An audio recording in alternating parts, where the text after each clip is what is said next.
তবে পড়াশোনার পাশাপাশি এক্সট্রা কারিকুলার অ্যাক্টিভিটিসকে প্রায়োরিটাইজ করা উচিত। গড়ে তোলা, যেখানে আমাদের মাননীয় প্রধানমন্ত্রী যে লক্ষ্য, অর্থাৎ একজন শিক্ষার্থী শুধুমাত্র সার্টিফিকেট অর্জন করবেন না, শিক্ষা ব্যবস্থার মধ্যে দিয়ে সুনাগরিক হিসেবে গড়ে উঠবেন, একজন মানুষ যার ন্যায়, নীতি, সততা, যোগ্যতা, দেশপ্রেম থাকবে এবং একই সাথে সেই দক্ষতা এবং যোগ্যতা নিয়ে তিনি গ্র্যাজুয়েট হবেন, যেখানে আগামীর বাংলাদেশের কর্ণধার হিসেবে ওনারা চাকুরির জন্য, ব্যবসার জন্য, উদ্যোক্তা হিসেবে গড়ে উঠবার জন্য সেই প্ল্যাটফর্মটুকু পাবেন। সেক্ষেত্রে বুয়েট অবশ্যই অনেক বড় একটা ভূমিকা রাখতে পারে, যেহেতু আপনারা দেশের শীর্ষ মেধাবী, সবচেয়ে বেশি সৃজনশীলতা নিয়ে আপনারাই তো আগামী বাংলাদেশের নেতৃত্ব দিবেন, সেটাই স্বাভাবিক। আপনারা যারা রয়েছেন, পড়াশোনা অবশ্যই গুরুত্বপূর্ণ, তবে পড়াশোনার পাশাপাশি এক্সট্রা কারিকুলার অ্যাক্টিভিটিসকে প্রায়োরিটাইজ করা উচিত, স্পোর্টস কালচারকে প্রায়োরিটাইজ করা উচিত। পুঁথিগত বিদ্যা যতটা গুরুত্বপূর্ণ, তার সাথে তাল মিলিয়ে আপনাদের interpersonal skills, transferable skills, team skill, leadership, এই প্রত্যেকটা তৈরি করতে হবে। আজ থেকে 20-25 বছর আগে যখন আমি নিজেও শিক্ষার্থী ছিলাম, বইটা পড়া কিন্তু অনেক বড় একটা বিষয় ছিল। বইটা যারা পড়তো দেখা যেত তারা নিজেরা গৌরবান্বিত হতো, কারণ বড় ভাই বা বোনেরা বইটা থাকা মানে ইট ওয়াজ এ ভেরি বিগ ডিল। আজকে এত বছর পরেও এখনো সেটা সমানভাবে প্রযোজ্য।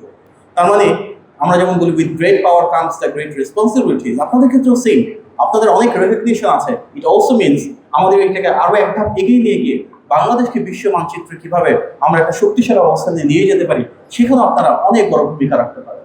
আমরা সরকারের পক্ষ থেকে সর্বোচ্চ আন্তরিকতা নিয়ে আপনাদের সাথে থাকবো।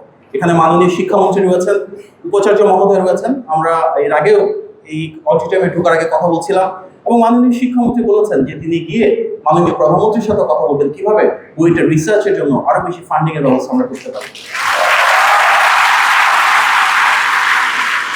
এত বড় বিশ্ববিদ্যালয়, আমি আমার পাশে প্রফেসর বসেছিলেন, আমি বলছিলাম অডিটোরিয়ামটার এই অবস্থা কেন? আমাদের মনে হয় সরকারের দিক থেকেও আরো বেশি সহযোগিতা করার প্রয়োজন রয়েছে এবং আমরা ইনশাল্লাহ সেটা করবো, এটা আমি কথা দিচ্ছি। আজকে যখন আমি আপনাদের সামনে দাঁড়িয়ে রয়েছে, এটা শুধু ওরিয়েন্টেশনের আজকের শিক্ষার্থীর না, আমি দাঁড়িয়ে রয়েছে আগামী বাংলাদেশ যারা বিনির্মাণ করবে, আগামী বাংলাদেশে যারা কাণ্ডারি, সেই ভবিষ্যৎ প্রজন্মের কাছে। আগামীর ভবিষ্যৎ ইনশাল্লাহ আপনারা নির্মাণ করবেন এবং যেহেতু আমরা নির্বাচিত সরকার, আমাদের দিক থেকে যা যা করণীয় সহযোগিতা দেওয়ার জন্য আমরা সর্বাত্মক প্রচেষ্টা দিয়ে আপনাদের পাশে দাঁড়াবো। এই বইটার একদিকে যেমন সেন্টার অফ এক্সেলেন্স হিসাবে সৃজনশীলতা, মেধা, বুদ্ধি এবং দেশ বিনির্মাণের ভূমিকা রয়েছে, ঠিক তেমনি রয়েছে বাংলাদেশের স্বাধীনতা, সার্বভৌমত্বের ক্ষেত্রে, এই জুলাই গণ অভ্যুত্থানের ক্ষেত্রে অনেক বড় একটা ভূমিকা। আবরার ফাহাদ শহীদ, সেই মানুষটা কিন্তু আপনাদেরই পূর্বে ছিলেন এই বইটা। আমরা চাই আমাদের স্বাধীনতা, সার্বভৌমত্ব এবং সুনাগরিক হয়ে গড়ে ওঠার যে আকাঙ্ক্ষা, সেটাকে ধারণ করে আগামীর বাংলাদেশের বুয়েট এবং বাংলাদেশের প্রতিটি শিক্ষা প্রতিষ্ঠানে যারা শিক্ষার্থী রয়েছেন, তাদেরকে তাদের মেধার বহিঃপ্রকাশ ঘটানোর জন্য প্রয়োজনীয় প্ল্যাটফর্মটা তৈরি করে দিতে ইনশাআল্লাহ জনগণের সরকার হিসেবে মাননীয় প্রধানমন্ত্রী জনাব তারেক রহমানের নেতৃত্বে আমরা যখন সেই কাজটা করতে যাব, অবশ্যই আমাদের মূল গড়ে ওঠার ভিত্তি হবেন আপনারা। আপনারা যারা ছাত্রছাত্রী রয়েছেন, আগামী বাংলাদেশে যখন আপনারা উদ্যোক্তা হিসেবে গড়ে উঠবেন, ভালো ভালো জায়গায় নিজেদের কর্মসংস্থান হবে, হাজারো লক্ষ মানুষের কর্মসংস্থান আপনারা তৈরি করবেন, আগামীর বাংলাদেশে ইনশাআল্লাহ আপনারা সেভাবে এগিয়ে নিয়ে যাবেন, সেটা আমাদের প্রত্যাশা।